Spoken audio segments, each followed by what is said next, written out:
out of apartment 5B.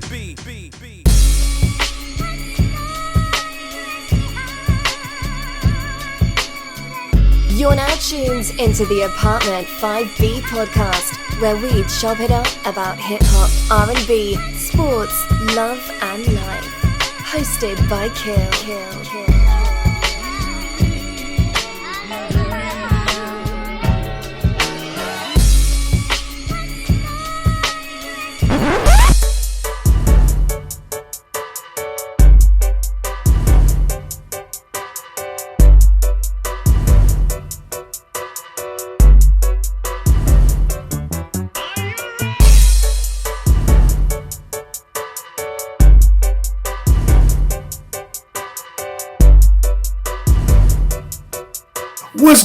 What's good? You are tuned into Apartment 5B podcast hosted by your man Kill. Got my co-host in effect as always, Porsche. What's going on, sis?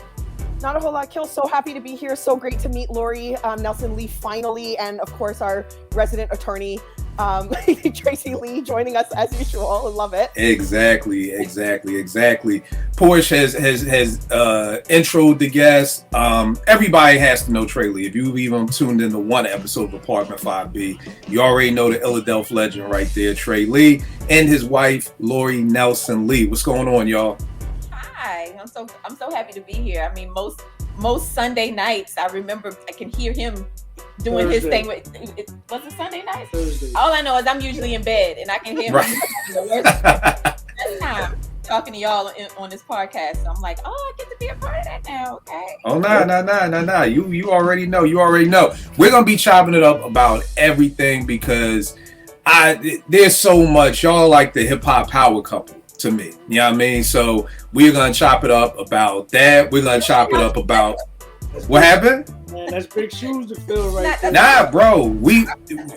You already know, bro. By the time we get with this show, man, by the time we're done with this, everybody watching is gonna understand why I'm putting that on y'all. And I know it's a heavy thing to bear, but yo, it's definitely y'all deserve that. So we're gonna start off with just right here. This just dropped. Hip Hop Don't Stop by Lori Nelson Lee right here. Very, very dope book. People are always asking me, Kill, how do you get your kids into hip hop? Kill, how'd you get Naomi into everything? And I always say from the first day she came home from the hospital, bath time, it was what I call PG-13 hip hop. It was Bismarck, it was Kid and Play, it was Salt and Pepper. So she was raised on that stuff. So when people ask me that, I'm always like looking for something. And this is now the first thing that I bring up when you're talking about little kids. How do you get them into hip hop? How do you get them to understand it? We're going to dive into how dope this book is in a minute. But first things first, one of my million side hustles is doing relationship coaching. I got to know how y'all two met. How did this bond come to be? Is this gonna be like an episode of Martin and we got Trey's side of the story, which is totally different than your side of the story, or? You know what? I don't know. It's been so long. If it was a difference before, I think we've told the story and heard the story enough times that we're in an agreement at this point. Okay, all right. We met at Howard. We were both, I was a Howard student at the time. He was a Howard graduate. So right. I was a freshman and I was on my way to dance practice. And he was handing out flyers. He was promoting some kind of party or something. And, he kind of came up to me. This is, anybody that remembers the young Trey with the cornrows and all that kind of stuff. So this guy's, walking up to me and he's handing me this flyer and I'm late as it is. So I'm like rushing and just trying to get to my rehearsal or my practice. And he stops and talks to me. But he was really sweet and everything. But, I didn't know him from a hole in the wall. So I did not go to the party. Oh, you didn't go to the party. I go to the party. I wasn't her style, kid. No. You know what I mean? Like I had the cornrows. I had the big jeans, the baggy jeans. Yeah. I had on it was in the winter time, so I probably had on the No, boots. that wasn't winter. It was January. Was it? Yeah, it was January. It was cold. You know what I mean? Like, I'm from Philly. You know what I mean? Like, right. That's what it was. So, and she was into the sleek, you know what I mean? Sleek, neat, you know what I mean? Like, That wasn't me. So, but it wasn't like, I was off-putting or anything. I just wasn't a twist. You know what I mean? All right. So what happened after you didn't come to the party? I don't think I saw him again for a long time, right? I mean, Well, the next time I saw him, he. So I don't know. It was like I don't remember how long after, but it was a good while after that. And I would always bump into him every once in a blue moon. It seemed like either I was leaving a party and he was coming, or he was coming to a party and I was leaving. But it was always in a party atmosphere. Mm-hmm. And he was just always, every time I saw him, he just had the biggest smile, and it was just so genuine, and he was so nice. And it wasn't even like he was really trying to push up on me. It was always like, "Oh, Lori, how you been? Like, what you been up to?" kind of thing. So I don't know. After so many years of that, I guess about 13 years of that, bumping into each other. Bumping into each other. Plus, he had a record deal, and so with a lot of people might be like, "Oh, well, that's a great reason to date somebody." But I was thinking, I'm not interested in dating a musician, an actor, an athlete, a physician, like anybody who's going to require more time than what I need. Like, I'm not really.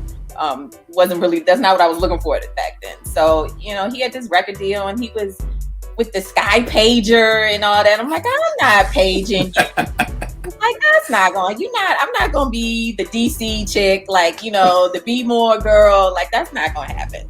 So, right. Now for the young people watching, Sky Pages was the flyest pager you could have back in the day. You know what I mean? And the pager for the young folk, that's when someone would page you and you would see a number, and then you'd have to find a phone booth to call them back because we didn't have cell phones. So code to every girl. Right. You'd have codes, but the Sky Pager was. Yeah, but I know what she's talking about. And for the youngsters, the D-boys had the pages. So, either D-boy or you had a little bit of money, or, you know what I mean? It was that type of status type of situation. You know what I mean? Right. But the Sky Pager was the next level pager. Like, that was like Tip was talking about on Low End, the Sky Pager, It was. So. It was. But, I wasn't really trying to go that route. So, but he was nice enough, and he was polite enough that I was like, okay, well, every time I see him, it was nice to see him. And it was finally, like I said, 13 years later, I think. Hold on, before that, like What? One time, we were talking or whatever, we went and had something to eat, and then, kind of, was chopping it up, and then she allowed me to stay at her crib. Oh my God. But he had to stay on the couch. I stayed on the couch. I locked my bedroom door. Right. I was like, I feel you. Really know you like that. Like, so for some reason I feel comfortable enough to have you in my crib, but not comfortable enough not to lock this door. I feel you. That's that Baltimore coming out right there. Right. So, that's that Be More. So that was like one time. And then the next morning, he went back on the road. Like, he left. He was going to, was it Virginia, Richmond, somewhere, New York, something. So for all the kids out there about, that has this stigma about entertainers and all that, I wasn't one of them creepy dudes. No, he turned out not to be. You know what I mean? He turned out not There's a lot of stories going around right now with entertainers doing some things to True indeed. without their permission and all that other stuff. So this is a prime like example of you'll never hear a story about me doing any of that. Never. Any of those shenanigans. He never even knocked on my door that night. Nope. I almost forgot he was there. So, but then we ran into each other at a homecoming like 13 years after we had started this off and on running into each other kind of relationship. And he was like, this is where the story gets. this is the Martin episode where we get where it goes off. All right, Lori, tell me yours first. Tell me your version. You already like no. You say yours. What he said to me. Don't tell me what I said. No. I'm gonna tell you what I heard. No. What? Tell what happened from your perspective. I'm telling not what I told you. That's from my perspective, yes. When we ran into each other, he said, "Hey, how you doing? I don't do the music thing anymore. I'm in law school. I'm doing the law thing." And I was like, "Okay, lawyer. I can deal with a lawyer. I can date a lawyer." He claims that he was never out of the music, that he never said that he never mentioned not being into the music. And that's documented on record, by the way. But go ahead. That is not what I remember from that night. I remember he distinctly said to me, "I'm not doing the music thing anymore, and I'm like, he has completely switched his background to law." And I was like, "Okay, that I can do." Are you done? I'm done. Okay. First of all, does that even sound like I don't do music no more? So before I even get into that, it wasn't night, it was during the day, and we were on the yard, and I had my back turned, and I feel a tap. Did I say what time of day? No, wait, yes, you said that night. Well, it had gotten dark. It had gotten dark. It got dark. Yeah, I'm telling you, it's what's happening. You got Roger's story, you got Rerun story, and then you got the Wayne story. Yeah. So I feel a tap on the shoulder. I had my back turned, and I turn around. I'm like, "Hey, what's up? This is Lori. Oh my God, what's going on? Yeah, you know. So what you doing nowadays? Yeah, I'm in law school. You know what I mean? I'm in my I think it was last year. No, it was 2005. It was my second. It was 2006 was my last. It was the fall of my last year. Yeah. Right. So you were getting ready to go into your last year. Well, it was in the fall of my last year. Okay. Yeah. So I was already in, you know what I mean? Yeah, I'm in law school. I never said, I don't do music anymore. How does that even sound? That's ridiculous. Anybody that knows me knows that I'm not just going to stop. Well, let's just say and it was a good thing that I thought I heard it the way that you heard that, because maybe if you didn't. Right. And I'm going to say she heard it like she wanted to hear it. Not I heard it the way you heard what you wanted to hear. You heard what you wanted to hear.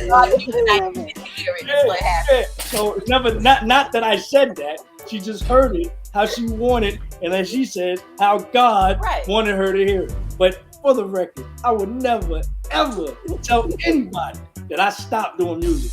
I might as well die, right? So anyway. That's like a fish stopped swimming. That's like a bird stopped flying. And that's the part of the story we've been arguing about for 13 years. Which you heard. But now it's recorded. It's on record. If we go back to Expect the Unexpected, this whole enactment replays itself in one of the skits. But nevertheless, that's how we reconnect back. And then, you know, we're actually having a long distance relationship, sort of, kind of for a whole year. Yeah, and then, you know, actually, you know, when I graduate, I move up here, I move in with her, and, you know, the rest is history. All right. Dope. I knew there's always going to be different versions, always. So I mean, that's why I enjoy and love asking couples about how they got together and everything like that. How long have you guys been married?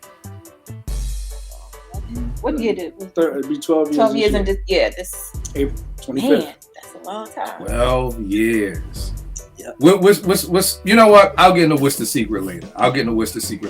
Let's start with you, Lori. So you own Nelson Publishing. Yes. What made you start your own publishing company? So, gosh, how old is Kayla now? 20? My niece, when my brother was pregnant, when my brother was expecting my niece, my mother and I we wanted to build a library for her.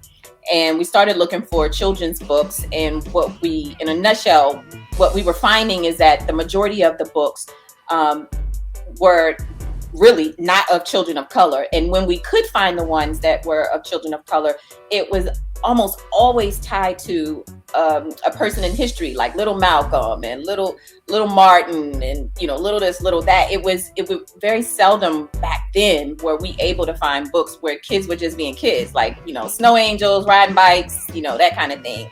And so after so many months of that, by the time my niece was here, I had talked my mom into writing a book.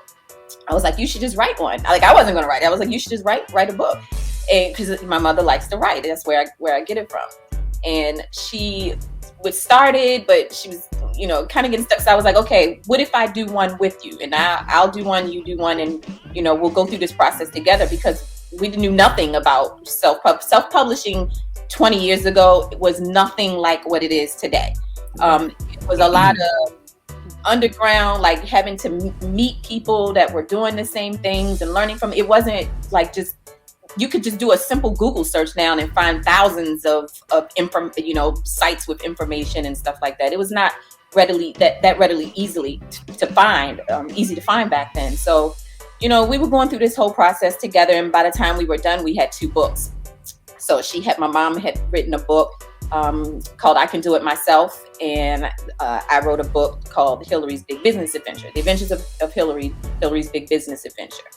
And at this point, we were like, now we have these books. What do we do with them? Like, how do we push them? How do we sell them? And that's kind of how the company started. So I started meeting people, attending.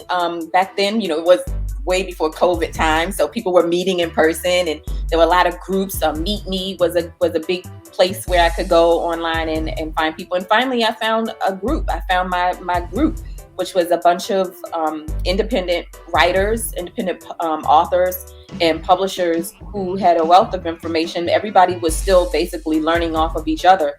But at this point, I wasn't going through the process completely in the dark and by myself. And when it was all said and done, I had created Nelson Publishing. We had done the whole branding of the company. We had, we're pushing these two books that we had product already. And that's kind of how it started. That was, like I said, probably about 20 years ago. Wow, 20 years. That's crazy. So the first book, The Adventures of Hillary's Big Business.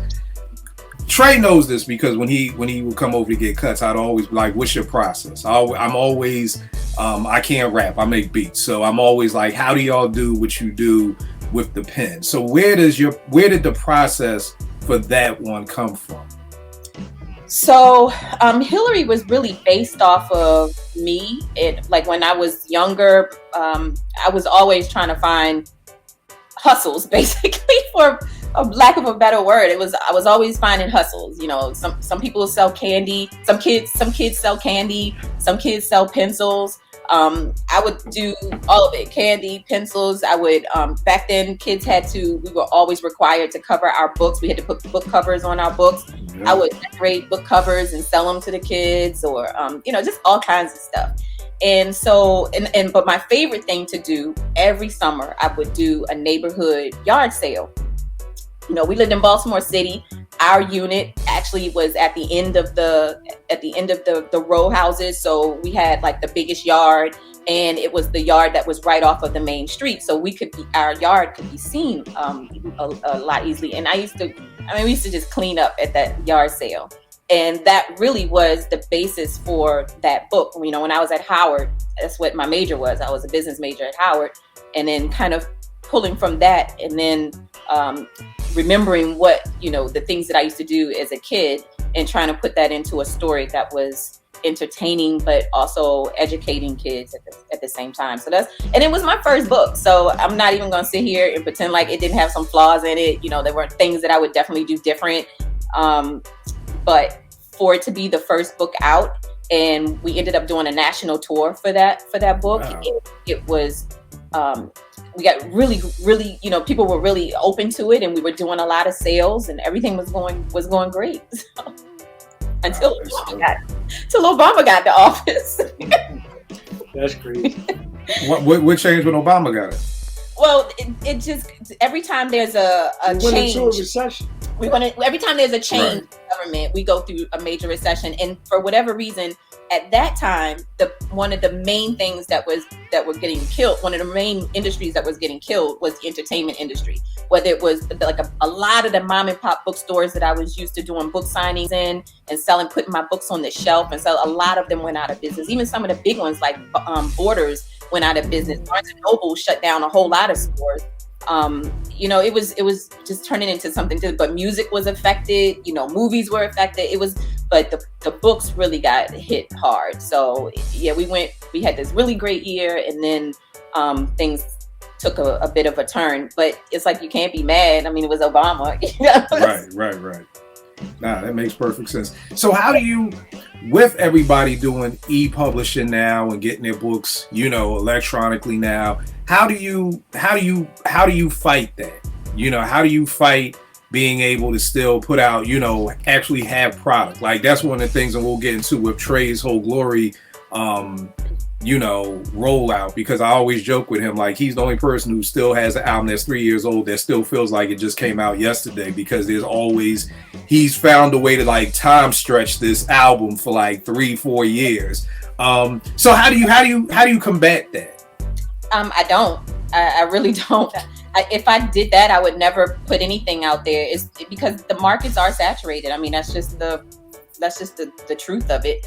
Everybody has to find their market. Everybody has to find their niche, their people, their followers. And that's not always easy to do. It's really not easy for me because I'm not a social person. Like, I'm not a social media person. Okay. So I'm a bit of a homebody. Tracy's the party guy. We don't need two party people in the same family. Like, that's like nobody's ever home. So it has its challenges. But if I were to depend on that, I would never do anything. So that's one of the reasons why when I do the projects that I do, first of all, as you can see, they're spaced out.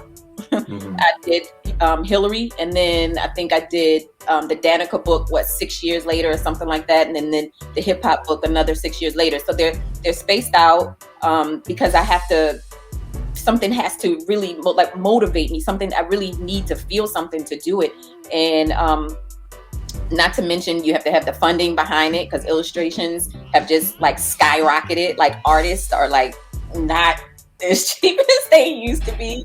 And rightfully so. They have a talent that you should be paying for, but it makes it a lot harder for the independents because we just don't have the same budgets as the major publishing houses. But you somehow manage to find people that see your vision and want to be a part of that, and so they work with you, and that's kind of what happened. In the case of Hip Hop Don't Stop, the inspiration for this book came straight out of watching Tracy and the kids during pandemic.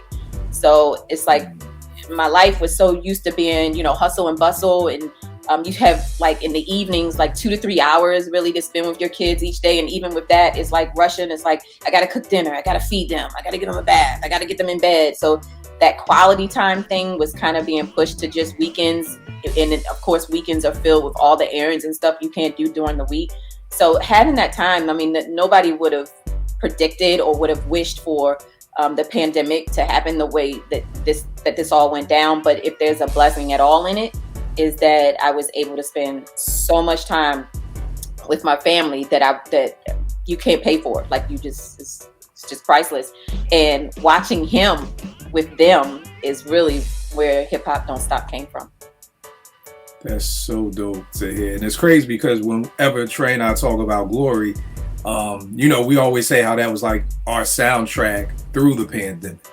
You know what I mean? So it's just what I love hearing from both of y'all, and prayerfully people at home will understand, is what I'm hearing is both of you guys are just true artists. You're not going to put out something just to put out something. Kind of like you said, the inspiration for the book came from watching Trey and the kids, and I'm Trey, when something new coming out, he's like, yo, when something sparks in me that makes me want to rap again. And I think that, people we get frustrated at the Andre 3000s because they don't drop the album. But then I love when you hear him say, like, nothing's really motivating him. And I'm like, you know what? I'd rather you not put out something just put something out that's going to be blah. Like, I don't even want you to. Like, please stay playing the flute and just searching the world and travel, just being at the airport, just do what you enjoy until that spark does happen. So that's so dope to hear from both of y'all. Porsche, do you have something? No, I think Lori's touched on everything that I was going to ask about. I do love the illustrations in Hip Hop Don't Stop. They're so colorful. They're vivid. My nephew is 3. I remember when the album was coming out, Trey, we had Trey on the show on Apartment 5B on a Thursday, and he was saying, the book's out, or it was just about to come out, and he was letting us know that, it's geared towards like the 5-year-old or like the 5 to, plus. But it's written in a way that's like really good to digest anyways for kids. And I was like, you know what, my nephew, I don't have kids, but I've got 2 nephews. And I was like, my nephew's 3, one's 1.5. I'm like, I buy them all the hip hop books I can. So I got this, and Cyrus loves the illustrations. He leafs through the book I mean, I read it to him, but he doesn't really get it. But he leafs through the books and he's obsessed with these illustrations. So I'd love if you could maybe talk about how you connected with the illustrator. Yes. How did the artwork come about? Did you sort of advise on making it bright and colorful, or was that sort of the artist's vision as well, based on, you know, the conversation? So if you could. Yeah, of course. Yeah. First of all, I absolutely adore your nephews. Like I just love hearing when kids really take to the book for whatever reason, whatever draws them to it. It's a plus for me. The illustrations, like I was saying earlier, it's gotten very hard to find illustrators because there's a lot of things that go into it. You have to find someone. There has to be a connection between the words and the illustrations. So basically, there has to be a connection between the author and the artist. I'm not one to just hand over my here, go do your thing and then send it back to me. I'm very probably to my own fault. Some of my illustrators might be like, I know at least one that might have an opinion about this, but I'm very into what my illustrations look like. So I knew that for this book, I didn't want bubbly looking characters. I wanted something that was a little street, a little gully, you know, kind of, and not so much so that it would not appeal to kids, but I really wasn't looking for like a really bubbly, I don't even want to call out, you know, a character so the Hillary book, my Hillary book, that kind of character, or even any of the books that I've done so far, those types of characters wouldn't necessarily fit for this Right. book for me. To find my illustrator, I did a deep search on social media. The place that I found that I was mostly on Facebook and Instagram, I would just follow the hashtags on Instagram. Like on Instagram, you can follow like Black Dope Artist, or because that was the other thing. I knew that I wanted my artist to be an African American or someone of color to help and preferably someone who enjoyed hip hop, you know, who could help to really bring the characters to life.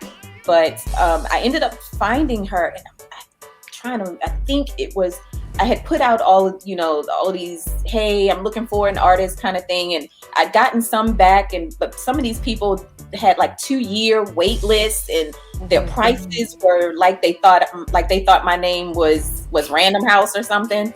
And I just couldn't. So she came to me because she saw one of the posts that I put out there in one of those groups. And she's in Haiti. So just being able to send an email or talk on the phone and all that kind of stuff, that it all kind of depended on how well her internet connection was that day. So it really prolonged the process, but I loved working with her. Our connection as an author and the artist was all the way there. And so I was willing to wait for however long it took us to get through it.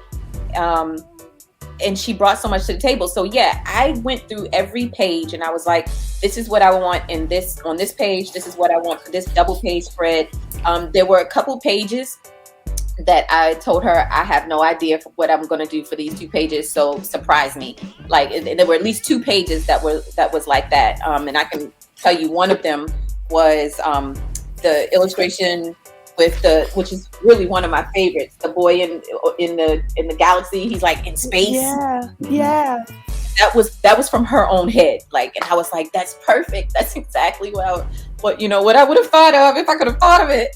But Audiva Joseph is amazing.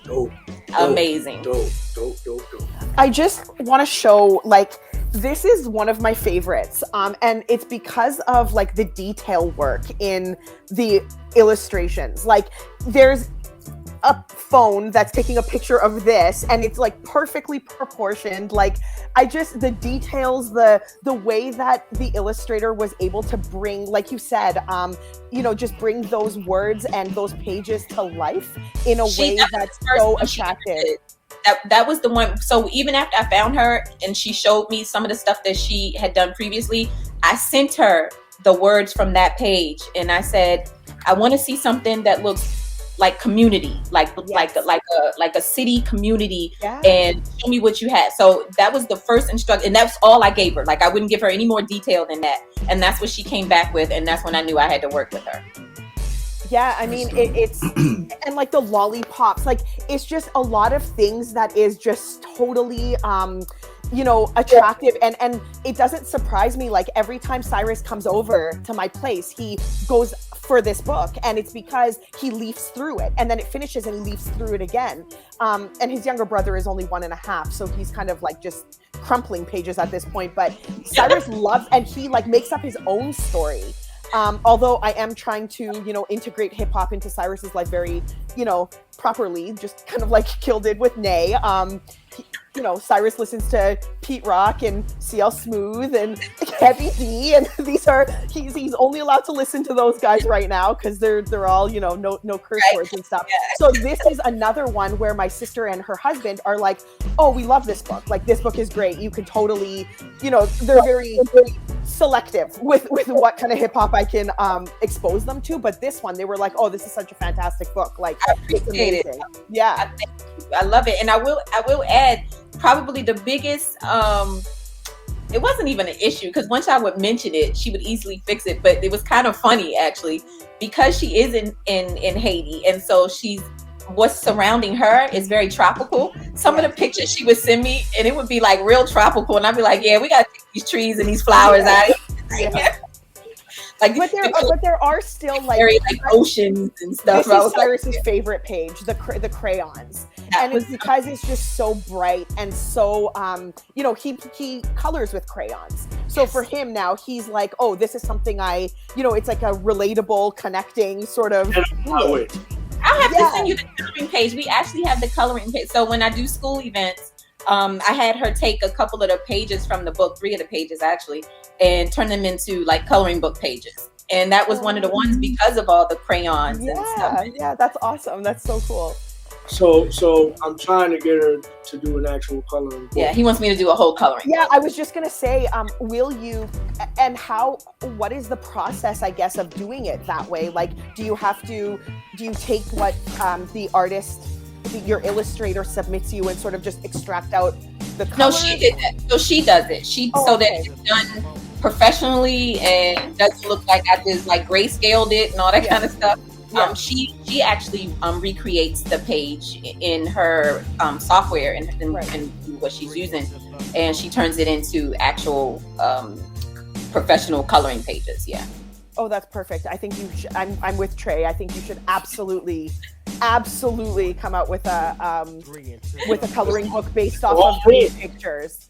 Off of the illustrations from this particular book, because the kids' faces and just the detail work in there, it just, you can tell these are like sweet kids, that are really learning as they go, and they're expanding their creative and all of that kind of stuff. So I just absolutely love this book. I'm such a fan. Thank you. I'm over 40 and I love this book. So I mean, like, come on. You say I'm over 40 and I love this book. Porsche really enjoys this book because Porsche never tells her age. I have no idea how old Porsche is. That's true. I've known her for 5 years. It's like, Kill, I'm around you. I'm somewhere. So it's just like, for her to even say over 40, like she still didn't give you the exact age. No, she won't. No, it's somewhere in there. I'm 23 for life. It's somewhere in every there. year I just go back to 23. That's where I am. You're smarter than me because I always say 25. So you got 2 years. I got 2 years on you. Nice. Yo, one of the things that I love about this book the most is this page right here in the church. And the reason why I love that is because it says, my daddy says hip hop is more than just music. It's a culture. And I think like those to me are like the seeds that get planted that so many other hip hop kids books kind of gloss over, is that it's from the beginning is that it's a culture. So for the Cyrus, for the 3-year-old or the 5-year-old who's reading this, like that seed gets planted that this is more than music. You know what I mean? And then it's like when I go to the next page and it's, my daddy said the legends taught him the gift of speech to be like Grandmaster Caz, Melly Mel, and Kool Moe Dee. Again, it's like it's more seeds being planted. And I mean, I think that's what I loved about this book so much, is that it's not a and it's no diss to anybody else who's doing it. You know what I mean? Because you're doing what you do, but the reason I love this is just because of the seeds that are being planted. Because then that's enough for a kid to say, who's Grandmaster Caz? Who's Melly Mel? Who's Cool Mo D? And me and Porsche always talk about when we're doing research for the show, this rabbit hole you go down. You know, and if you get a kid who's really interested in this, now you're going down a rabbit hole. Like, what do you mean it's a culture? So this one page, like that would be Naomi. My daughter would be like, you know, what's a culture? And then it'd be like, this would take us a week to get through because that ass, my daughter would really be like, it's a culture. Well, what's culture about? Well, you know what, babe? Let's watch Wild Style. Let's watch Beat Street. And then you dive into that. Then the next page is like Cool Mo D. Oh, well, you know what? Let me teach you about Cool Mo D, which then dives into the battle with LL and everything like that. And then I love this page too, just because my daddy says the mic gives you a voice to be heard, you know, a way for people to hear your every word. And I think that's why it was and Lori, you know, we just spoke Friday about my job buying some of these books is because so many of my kids, I run a teen center out in Anacostia, so many of my kids and my teens don't feel they have a voice, you know. So I'm always big on like the seeds that are just being planted, you know, in our kids' minds, you know. So it's like when I tell people buy this book, this is a great foundational tool to teaching kids about hip hop. You know, it's not just because it's a cool book, but it's because there are also seeds that are being planted in these kids from an early age. Trey, I'm sure a lot of this comes from you too. So how did you two connect with that to make sure these seeds were being planted? Well, that was my, you know, again, this is her birth child. Like, she birthed this book. But if, you know, when you talk about hip hop, you know what I'm saying? Like, I'm a stickler for the true meaning, right? What it is. I'm a stickler for the foundational aspects of it. Like, to the point where she'll ask me certain things and she'll say, well, you know, one instance, she looked at something up on Google, or as far as the elements of hip hop. I was going to speak to a school, and I was like, you know, I want to talk about these. What was it? Four elements of hip hop, and he was like, it's actually 5. It's 5, and I was like, well, that's not what Google said. Right, and so but the 5th one that he wanted to bring up, I was like, that might be a little more over their head. So maybe I can just say, instead of saying these are the 4, maybe I can say these are some of the elements. One of the elements they said was beatboxing. Yeah, I was like, no, that's not right. Like, beatbox is not one of the elements, the foundational elements of hip hop. You know what I'm saying? And for them to put that as the 5th element, like, no. Yeah. So I check stuff against him all the time because I know Tracy is more than just a hip hop artist. He is literally a student of hip hop, a product of hip hop, which I think we all are. But we, like what I tell people in interviews all the time, there are levels to this. Like, I think that once you are of a certain age, you are just you're influenced by hip hop one way or the other, regardless. But depending on, you know, your level, like he's like up here. There's the foundational pieces and then there's the byproducts. Yeah, you know what I'm saying. He calls me commercial. I was the, you know, yes, I grew up in hip hop, but I'm straight commercial. Mainly, my parents didn't allow hip hop in the house, so everything I had to get from the radio anyway. And that was music. But see, that's where when we talk about the foundational aspects, is deep, like you just touched on. It's deeper than the music, and that's the beauty of this book. It's what we were wearing, the earrings we were wearing, the clothes we were wearing, the slouch socks. You know, all that stuff was like hip hop. It's the language, it's the society, the slang. Really, the societal issues is what created the culture, and we were born in it. We are products of it, not just byproducts, but we are products of it. We are the, you know, we are from the womb. You know what I'm saying? So that's one of the things that I just wanted to make sure that, you know, with her putting the book together, that we get that part correct. Everything else will become branches of that. But as long as and like you said, because what we want to do is plant the seeds to the kids that had no idea of what the foundation of this culture is. All they know is music. Right. They don't even have a clue of the dress, the style, the lingo. You know, and I didn't even think about that, honestly. Tracy had been saying that for years. You know, it's the culture. And I never even thought, because I never considered myself hip hop. Like, because everybody that I knew that was really hip hop is what we would call a head. Like, you are a head. hip hop head, and I never considered myself a hip hop head. So he was like, "But you're still hip hop. You're still a byproduct of hip hop." And I was like, "You're right." So, and that's when I realized there's levels to this, and that it's about a culture. It's not just about the music anymore. It's not just a genre of music by far anymore. Right. And it never was. Right. And then one of my other favorite pages is this, where my daddy says hip hop is not always about the dough. Yeah.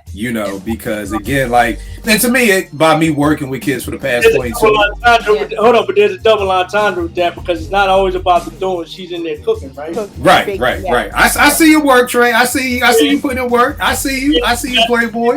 It's not that goes back to the lyricism, you know what I mean?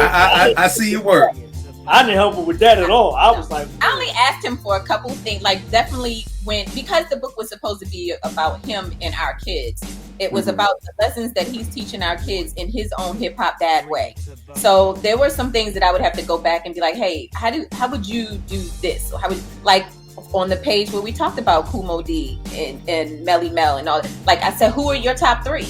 And he gave me a few of them, but I had to pick the ones that rhymed with what I was trying to say. Because he could have gone with LL. We could have done LL. There were a list of them that he gave. But the reason that those 3, and we talked about this on the show, because they are the foundation what we call MCs.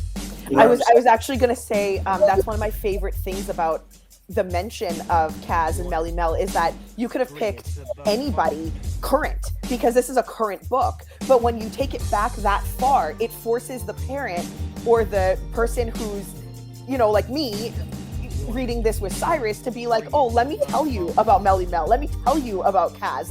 This is why it's mentioned here. This is why Lori didn't say Eminem or Boldy James or Apollo Brown or, you know what I mean? These kinds of artists. So I thought that was really a really great detail as well. Yeah. I mean, this book is just 5 mics to me, because 5 mics. It everything is a mic to me. I rate everything. Nate was she was talking about her teacher. I was like, how many mics you give her? She's like 2.5. I was like, all right. But we gonna say, Trey? Go back to that page. I didn't mean to cut you off when we talking about the dough and how that page right there when you were talking about the dough and how it's a correlation to where you work, and you was about to get into it real quick. Oh no, I was just gonna say because so many kids nowadays see hip hop as a way to get paid. I'm 47, so when I was 10 and 84 and 1 or 2 turntables and a mixer, it wasn't about getting paid. I wasn't thinking, oh mom, buy me this stuff because I can make X amount of dollars. It was just about being the dopest DJ in my neighborhood. That would have been the most I wanted to get out of this. My kids now see hip hop as a way to get paid. So there's really no love for the culture. It's just kind of I'm gonna do this as a job, and they're always looking for ways to do it. One of my girls was like, Mr. Kill, I'm gonna be a stripper. Why are you gonna be a stripper? She was like, well, because Cardi B was a stripper, and then Cardi B became a rapper, and I want to be a rapper, so I guess I have to be a stripper first. So my teens are looking at things the same way you would say, oh, I want to go to college. Well, you gotta finish high school. It's oh, well, if I want to be a rapper, and Cardi B was a stripper first, and it's nah, you don't have to be a stripper. So, but again, it just comes back to the money, because I'm talking to one of my girls you don't even like hip hop. What are you talking about? But it's yo, it's a way to get paid. It's a way to get this. So again, for me, that's why I love that my daddy says hip hop isn't always about the dough, because so many kids are just seeing that. So many kids are seeing it. Again, Trey, I always talk about how PMD said in Crossover, still I haven't seen one rapper living comfortably. This is 1992, and that's a rhyme. I haven't seen one rapper living comfortably, because you weren't going to live comfortably. Gangstar, who was one of the biggest rap groups in the world at the time, was living in Branford Marsalis' basement. Q-Tip, when Midnight Marauders came out, one of the biggest hip hop groups and albums ever, he's still living with his mom in Queens. So somewhere between 94 and 97, which again, there's way more of those stories than they are of the Jay-Z's and stuff. So I mean, the whole reason for that page was because Tracy. So there's a lot of kids out here that aspire, like you were saying, to be hip hop artists. Out of that, so few of them will actually get a record deal. Tracy had a record deal. And out of the ones who have record deals, there's still very few who make it to that level, the level that they see when they're watching the award shows and all of that stuff. It's less than 1%. Easy. Yeah. So that was really that's like I said, everything in that book was an inspiration, was inspired by what I was in my own hip hop life, you know, as far as being married to hip hop over here, right? And with the kids, you know, Tracy did that. He did that. He got that record deal. He did the tour thing, and you know, the albums, the hanging out with the celebrities, and yet and still, at the end of the day, he had to go to law school. He had to go to law school to be able to make his living, you know, for his family. So it doesn't always go the way you expect it. Doesn't mean he has any less love for doing the music. You know what I mean? So. Right. And again, for people watching, again, I challenge everybody. Each one of these pages can be an hour conversation. You know, especially at a certain age. At an age, I'm not expecting you to take a 4-year-old and make them watch Beat Street. But if you really want to dive into this, like, that's my challenge to people about this. Let me talk about this joint right here, which was incredible to me. The manuscript. Where did the thought process for this even come from? Because number one, you don't get books with albums. Like, that just doesn't happen. Like, outside, I think Jay-Z's Decoded, I can't think of another, and that wasn't even with an album. I can't think of any other album in hip-hop history where you got a hardcover book to go along with the album. So, number one, where did this come from? And two, this is published by Nelson Publishing, and this is not a kid's book. That was he came to me and told me what he wanted to do. He said, I want to take my lyrics and turn it into a book. And that's all he wanted. He just wanted a book of lyrics. And I was like, you mean like how they used to put in the albums? Like, you know, liner back notes. Liner notes. You can sing along. And he was like, well, yeah, but I want it to be, you know, hardback. You wanted the hardback, right? He was like, and I was like, and then he told me his price point. And I was like, dude, ain't nobody gonna pay that kind of money for just some lyrics. Like, if you're gonna do this, I was like, what we need to do is to turn this into something that, like, you could bury in your backyard, and, you know, 50 years from now, if somebody dug it up, it would totally take them back to this time, because this was in the heat of the pandemic. Like, this was so monumental at that point, that I thought that we need to do something special. We need to do something more than that. So that's when we have quite a few friends who are professional photographers. Some of them are amateur photographers, and they had been taking lots of pictures. And I was like, I don't even want them to do anything new. Let me just see if they're okay if I go out on their Instagram page and pick pictures that I think fit with whatever lyrics, you know, we're working on at the time. Let me just see if, you know, they would be open, and every last one of them were. So I paired up, I took the pictures that I thought made me feel something, and paired them up with the parts of his lyrics that I thought they really went with. And then, next thing I knew, I was like, you know what, it's still not done. I thought we were done, but I know you, because he had a time frame. He was like, I need to have this out. I was like, I know you want it, I know you're anxious, but I need you to go back and then do a journal entry for every chapter. And he was like, you know, he fought me on that for a minute. And I was like, let people know where your head is. Like, you were in a special place for each one of these songs as you were creating it. Talk about that. Like, talk about, you know, bring them to where you are during this process. And so when we were done with that, then we had a 100-page book that was very much like what we call in the industry a coffee table book. That is something that you would set out for, you know, and people can flip through and really just appreciate. I had to go get my coffee because I felt left out. Yo, and this one, there's a lot of great pictures. This is my personal favorite one right there. I would say that's you, Lauren? That was my iPhone, yeah. Okay. And the crazy thing for people watching too, that these are Trey and Lori's kids in the book, which also makes it even doper also. So what was different about putting this out versus a kid's book? Was it a different, you know, because I kind of look at it by everything that you're saying when you were talking earlier about connecting the words to the art.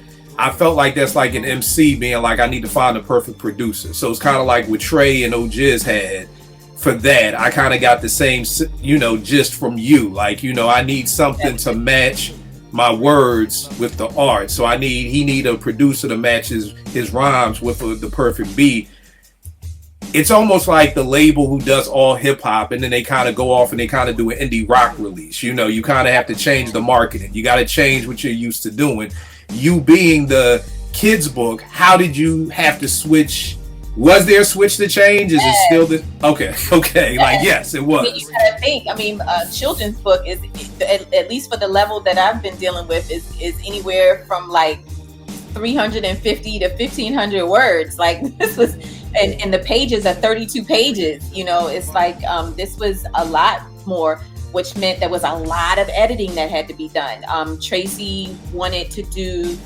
It was his idea actually to do the font, like the different kind of fonts right. that were in there. Like we had another book in the house, and he was like, something like this, and so I had to kind of do something in his vision. So it was a lot of work, and because it wasn't mine, it's like, if I fluff up my own stuff, then I don't have anybody to be pissed at but me. But what I didn't want is to not to come through for him. So and I've worked on other people's books before, and I've never been quite this nervous, but I think it had a lot to do with the fact that this was out of my element a little bit, as far as it wasn't dealing with illustrations, which is the beautiful backdrop to your words. The words were it, you know what I mean? So it was different. That's dope. That's dope. Yeah. So I'm looking at Lori, you're a writer, author, co-host of the podcast. We touched on that a little bit before we started. Keep saying that, bro. That is a source. Now, the co-host of the podcast, what can you talk about the podcast? We can talk about it. I love the podcast. The podcast was so much fun. A smash. It was a smash. It's still a smash. Oh my God. It was a great time. It was, but here's the thing.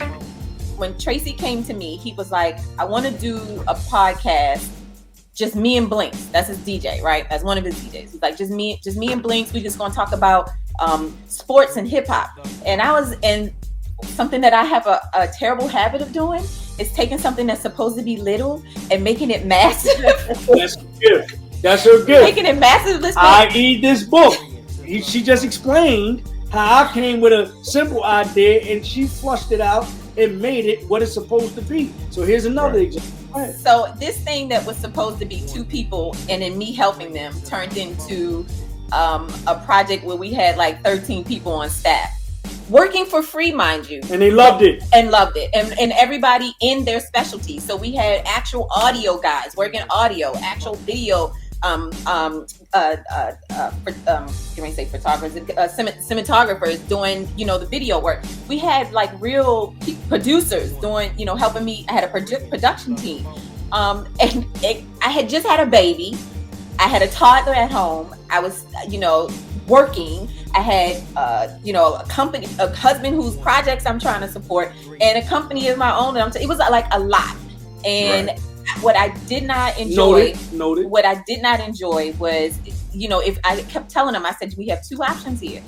Either we can go, because it was my idea to even bring in the video aspect of it. All this man asked for was a daggone podcast. And I was like, let's throw up cameras and then we can do, because like I'm a filmographer. Like I'm a filmmaker. Like I do books and films. Like what do I have to do with a podcast?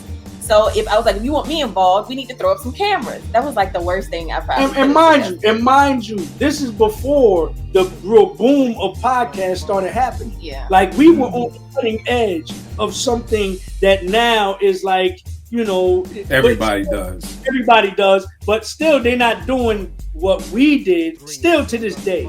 I'm talking about the format of it. The format. You know what I'm saying? I basically took late night television and morning rush hour radio, and I tried to combine them into something that we would then call our podcast. And so we had guests on, celebrity guests. A lot of the times we had segments. Everything was segmented.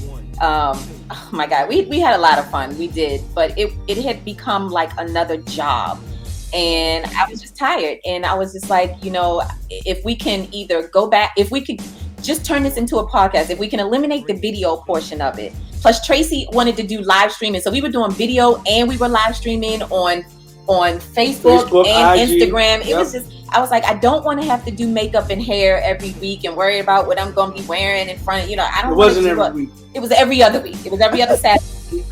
Yeah. And it started off only supposed to be a minute. And they started stretching. The next thing I knew, it was 40. Then it was 60. Then it was 120. I'm like, we got to edit this down. Like, at the time, podcast was short. It's shorter. Right. It's like, gonna sit and listen to your podcast for 2 hours. But they did. Shut up.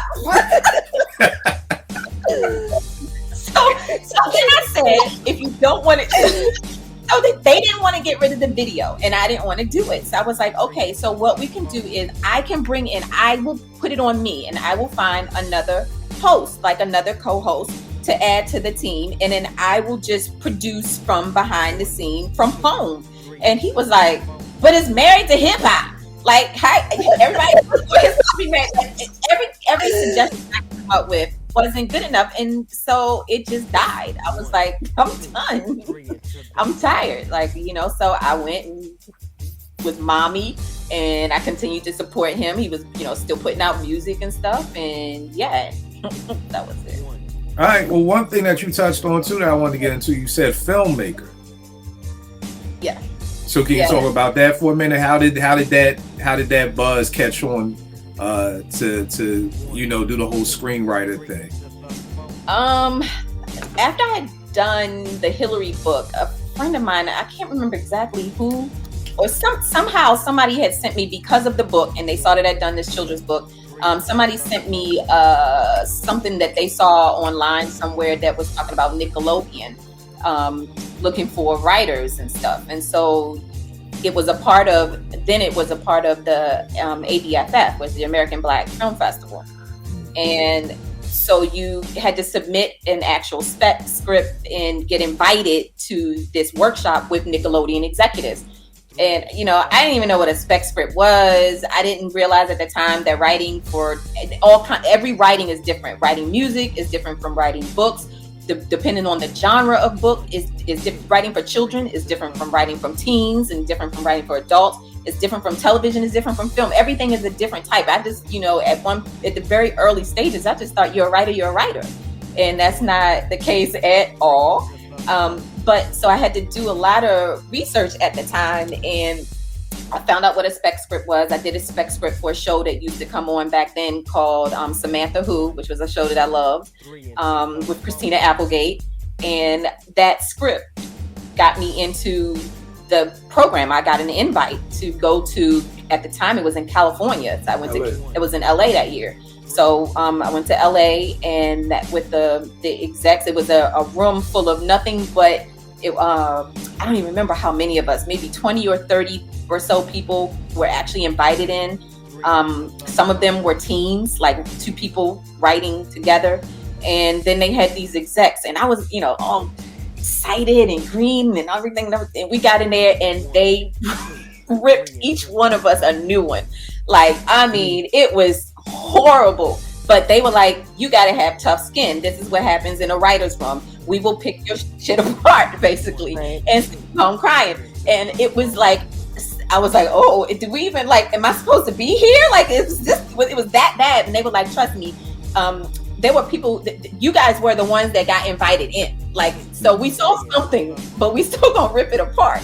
Right. And that's kind of what got me into that. And while I was out there, I did some networking, met up with a bunch of other people that were doing screenwriting and stuff, and I came across this organization called OBS, was Organization for Black Screenwriters, and they used to do stuff with Howard students. I wasn't a student at the time, but back then I hadn't been gone that long from Howard, and so we went up there and we would meet with. I met one of the writers who did Between the Lines with Tracy Ellis Ross and. What's Theo's name? Malcolm Jamar, yes, Malcolm Jamar. Warner, Yep. and Love it.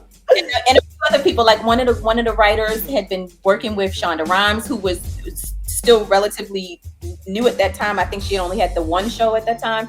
But yeah, it was a lot of fun. And one of the producers who was one of the writers who had written for a show that Tracy and I used to watch called Lincoln Heights took an interest in a script that I brought with me to one of the workshops.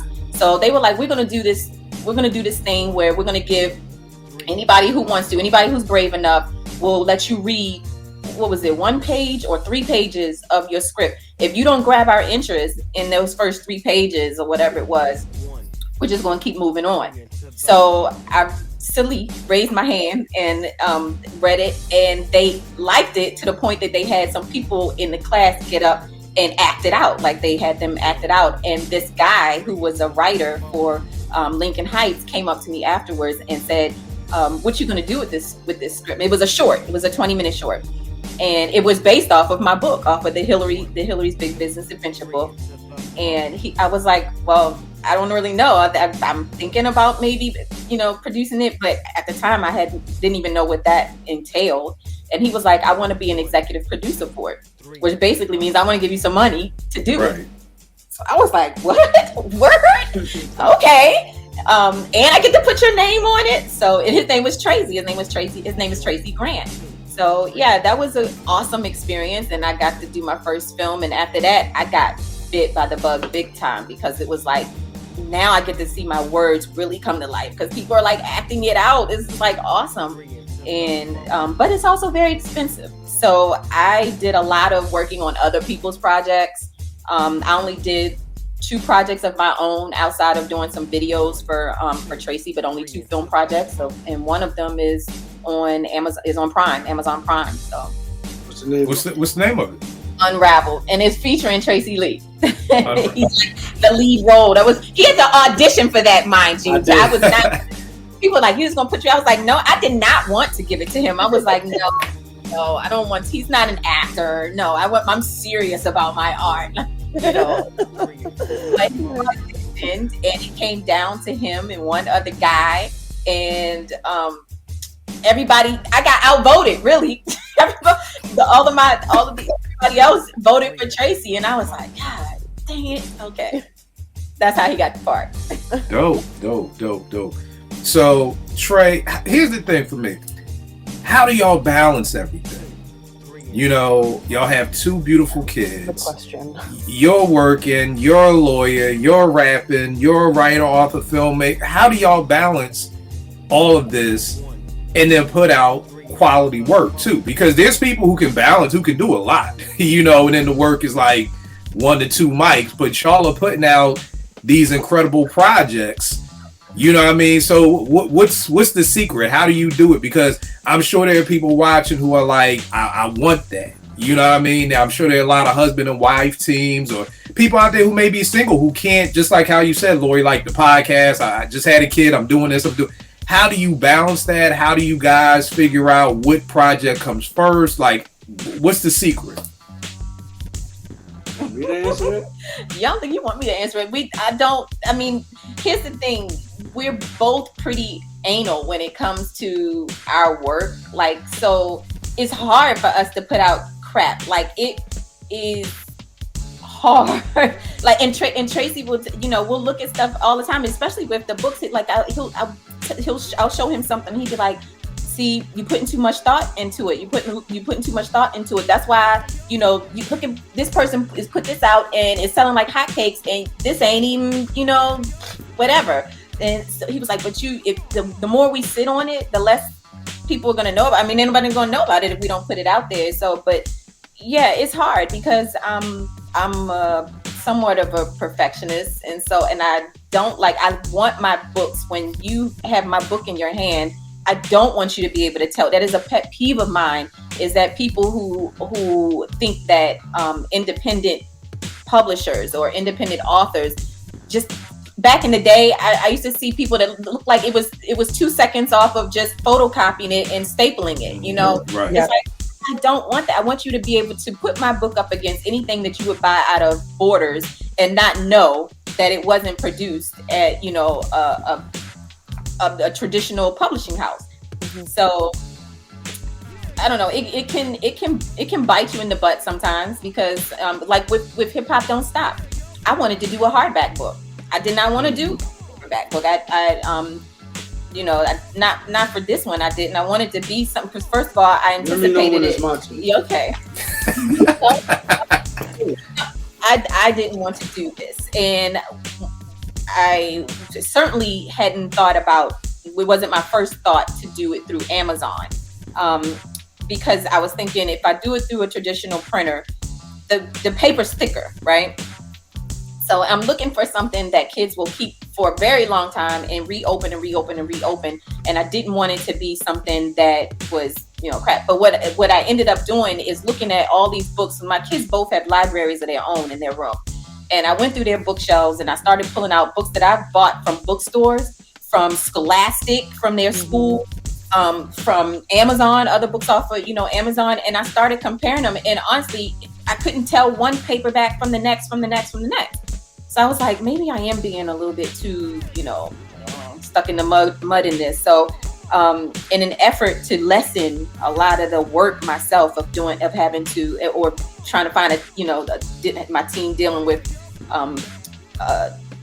the shipping and handling and fulfilling orders, basically, I was like, let me just see what the process would be like if I just left it all up to Amazon. If I don't have any inventory at all. Everything is through Amazon. So far, it's been good. So that's good. What's your take, Trey? All right. First thing is simple answers. How do we balance it? God, right? And with God, there's inspiration. Going back to what you said, if you're not inspired to do it, then you kind of survey the scene until you are inspired, and then you move forward. Now, when you are inspired, then it's kind of like if she has a project going and bubbling. My take is I take a back seat and help promote whatever she's doing, right? And get that out there, get that, to a point where the machine is now running. You know what I'm saying? Which right. I think we've gotten Hip Hop Don't Stop to that level. And then now that I'm inspired, now I'll start to maneuver myself or position myself with whatever I'm inspired by, whether it be music, whether it be whatever the case may be, which is where I'm finally at right now because I got inspired by her. So, to one degree. Now, the other thing is that when she talks about being perfectionists, yes, we are perfectionists, both of us. But the difference between me and her is that she doesn't know that she's dope yet. That's the difference. So she won't let go of stuff. She won't, just because she don't know how dope she is. I'll be the first one to tell you, I've been doing this for a minute. I'm kind of nice. So I know when I got but it's true. So I know when I got something. Now, I won't let you hear it until I got it. But when I got it, I know I got it. Right. And I let it go. She doesn't know that she has it. He has way more confidence in his art than. So she'll sit on it and sit on it and sit on it, and then it's not even me that can convince her that it's dope. But I've been doing. Hold on. Like, wait a minute. But see, this is the problem here. Like I said, I've been doing this for a long time. I know when something is dope, but she don't trust me because we're married. She got it. Wait a minute. She'll get the cosign maybe from somebody else, but it can't come from me because we're married. I'm still being biased, but I know when something is dope. Let me add, it's not that I'm a professional here. I knew that each time I put something out there, I know that I have something, right? I know that, or else I wouldn't, like, I have stuff that I will not put out because I don't think is, dope enough. Right. So it's not that I don't think that You're the stuff is good. I just You're just splitting hairs. You just won't let it go. That's what I'm saying. And I'm telling you, no. Well, here's the wild part, Trey. Because I've been married. It'll be 22 years in October. One of the things that I've realized when it comes to our spouses is they're the seed planters. Right. And the people who plant seeds never get the props. Right. You know what I mean? I tell this to people when they come to tutor for me, and I'm like, look, depending on the kid, depending on the age, you may be the seed planter. You have the person who plants the seed, you have the person who waters, and then you have the person who harvests. And the hard part is that you may not be there for the harvest. I tell this to my tutors, like but without you, there is no harvest. So you really truly are the most important person of this process, but you may not be that person 12 years later when he's graduating high school with your arm around him. You know what I mean? But without your seed, there is no graduation. So the hard part with our spouses is we're always the first to say it. You know, but it's kind of like we then someone else has to come in and water it. Yeah. You know, and then somebody else has to come in and kind of be like that. Because T would always like, nigga, yo, listen to nothing I say. But then Tone tells you, and then you go running with it or whatever. But I'm like, babe, you planted the seed. Maybe if you didn't plant that seed, when Tone tells me, who's my mentor, maybe when Tone tells me, my ears are closed to that. But my ears will open and perk because of what you said. So it's just the hard part of being a spouse is that, you know, we're always the seed planters. You know what I mean? So, you know, it seems like, you know, it doesn't come to fruition like you said. Then somebody else says it's dope. Then somebody else says it's dope. Then it's like, okay, now I am dope. It's like, I've been telling you that for... It's not like, oh, somebody else said it's dope, so now I'm all no, you know. No, someone. Okay, let me clarify this. Not just someone. It has to be someone who is accredited in the field that she does whatever she does. But I keep telling her, like I said, I'm a professional in this thing. I've been doing this thing for a long time. I've been in the entertainment industry. I've seen stuff come. I've seen stuff go. I've seen what's successful. I've seen what's not successful. And if you want to, and I generally, at least I know with my stuff, I go with what my gut feels. But from a professional perspective, I can put that hat on too. I know what the people want. I know what the people buy. I know what the people consume. You see what I'm saying? There's a difference. So I'm giving it from that perspective, right? But I'm not looked at as a professional in here because I'm Mr. Lee and she's Mrs. Lee. It's a different hat. So she can't look at me as like but because I expect there's certain people you just expect to be supportive. Your parents, your husband. I am. Absolutely. 1,000%. But I'm only going to support, especially if it's dope. If it's dope. I'm only going to support. See, I don't believe that. That's the part. Even if it's crap, I think you would. Nope. Because I'm not going to tell you that it's dope in order for me to support it. If it's whack, like. Well, see, here's the good thing. Obviously, you haven't done anything that wasn't dope. You must think it's all great. So, and tell her that means she has a gift. That's the good part. Back to the original statement. She don't know she got that kind of gift. And I said, I do. I've been doing this for a long time. But she doesn't realize it. That's why it's easier for me to let it go. I can tell you this. This is a 5 mic book right here. I can put the stamp on that for you right there. I have been dealing with kids for 22 years. I've been raising a hip hop daughter who's now 16 since birth. That's easily the dopest hip hop children's book I've ever come across. I am so selective with the books that I purchase. So selective. I am because of course is a absolute snob. It's true. I research the author. I find out how credible the author is in the realm that they're writing in. I do not support if they don't, pass through my personal filtration. I did not buy, I bought hip hop books, like ABC books for my nephews when they were younger. That's all hip hop. Like A is for, like A Tribe Called Quest. B is for Beastie Boys, like all of that. If there's mention of Drake, out the window. Like I go through reviews. I go through what people have posted. I go through real life pictures of the pages to see. So there are people like me out there who do vet books before we purchase them. And I mean, Lori, you might not know me yet, but I am such an advocate for people buying printed books. The thing that breaks my heart the most is when there are authors that put out these gems and us consumers don't purchase them and then they go out of print. Because it'll always circle back. It'll always be, oh, there was this really cool book that was for kids, go find it. And then it's like, well, it's out of print. And it's because people didn't buy it. So I'm a very big advocate. I always tell people, like, don't buy the audiobook or purchase the actual printed book, tuck it away, and buy your audiobook. But make sure you get that printed. So if I purchase it, I swear it's dope. Like I have had people be like, oh, just off of recommendations, I'll buy it because you do the vetting process for me. This book is amazing. I would buy copies and copies. Yeah, so I'm just saying, Trey is right. It's very dope. You don't know how dope you are, but you should.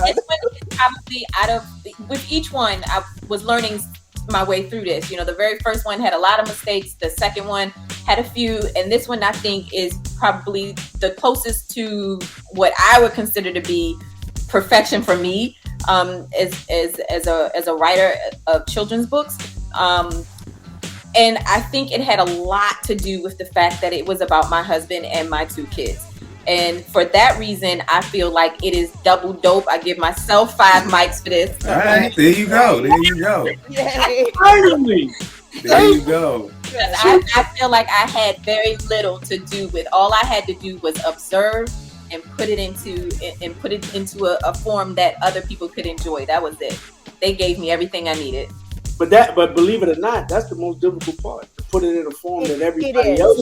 It is, because when you read books to kids, which I do obviously for my nephews, you can tell when it's a hard read for you as the adult, and then the kid's not engaged. But there are books like this one where everything's kind of rhyming, everything's sort of engaging. Naturally, there's an intonation that the reader will take on that kind of brings those words to life. And I think you did a very good job capturing that. And as a adult reading it to a 3-year-old, I mean, my nephew loves the book.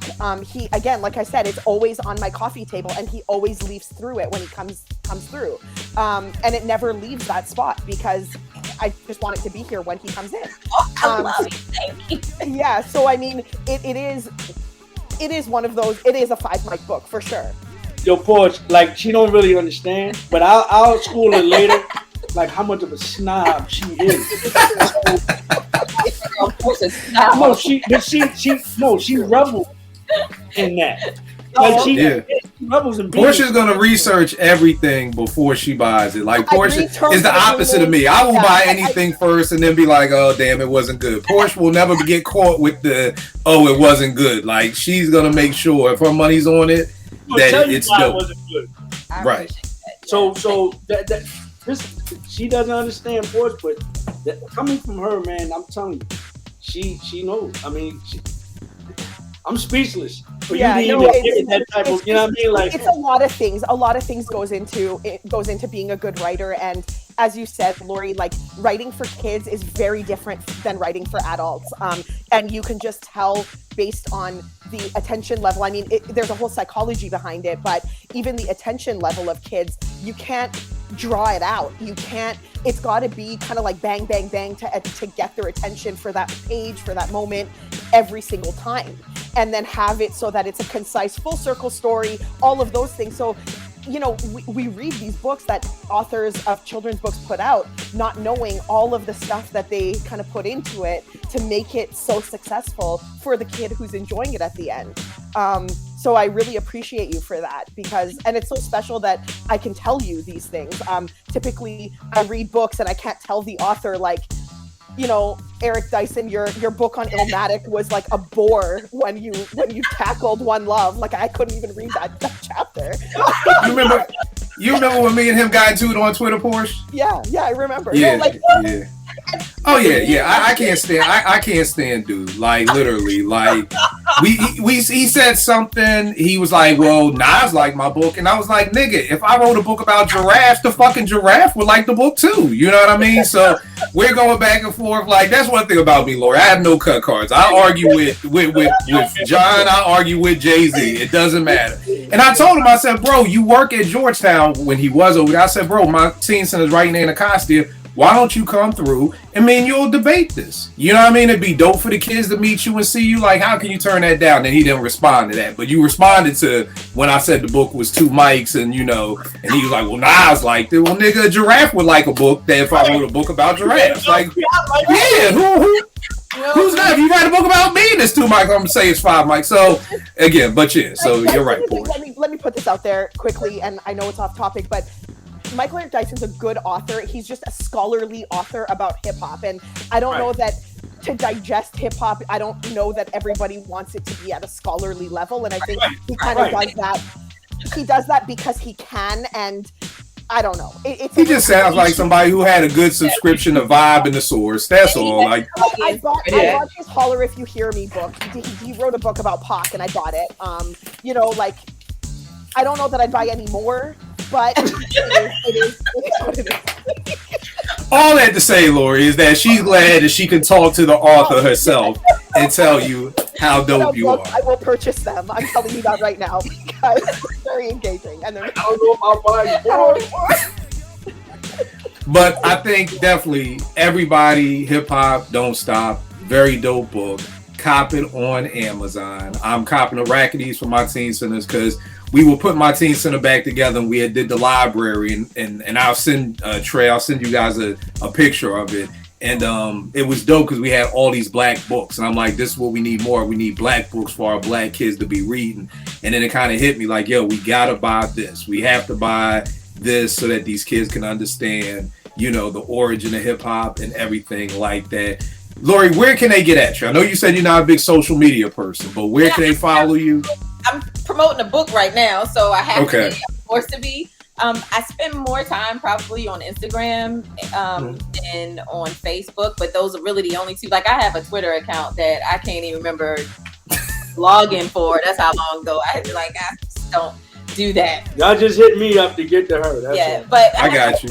My website is www.nelsonpublishingbooks with an S books.com, and everything, you can get everything from there, the Instagram, the Facebook, all of that. Nelson Publishing Books with an S.com. And the book itself, Hip Hop Don't Stop, is you can either come to Nelson Publishing and you'll be redirected, because remember, I don't keep any inventory for this book. You'll be redirected to Amazon, or you can just go straight to Amazon.com and type in Hip Hop Don't Stop.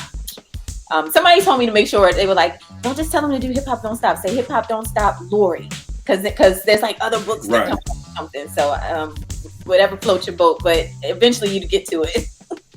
Now I have some meetings coming up with some charter schools in DC that I'm gonna try to sell this to them too. Like this book stays in my backpack, so whenever I'm out. But here's the thing: if a school wanted to buy them in bulk, would they come to you? How would they go about that? Like if somebody wanted to buy these in bulk.